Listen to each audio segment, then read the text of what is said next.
আজ বানাবো একদম simple and tasty mixed veg recipe. এটা বানানো যেমন সহজ, খেতেও তেমন সুস্বাদু। আর এত ভালো ভালো সবজি থাকলে সেটাকে আর হেলদি না হয়ে পারে?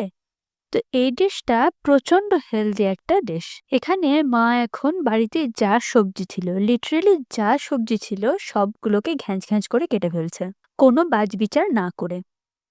এরপরে কড়াইয়ে তেল দিয়ে সেটাকে একটু গরম হতে দেওয়া হলো। তারপরে সেটাতে দিয়ে দেওয়া হলো সবজিতে ৫ ফোড়ন দিলে তার টেস্টই আলাদা হয়। ৫ ফোড়ন বানাতে না জানলে আমায় কমেন্ট করতে পারো, আমি একদিন দেখিয়ে দেব। এরপরে একটা একটা করে সব সবজি দিয়ে দেওয়া হলো। মা বলে যে সবজিগুলো একটু তাড়াতাড়ি সিদ্ধ হয়, যেমন কপি, সেইগুলো এই সময় না দিতে। এবারে একটু হলুদ ও স্বাদ মতো নুন। সবজিগুলো একটু ভাজা ভাজা হয়ে গেলে এবারে ফুলকপি, দেন ব্রকলি।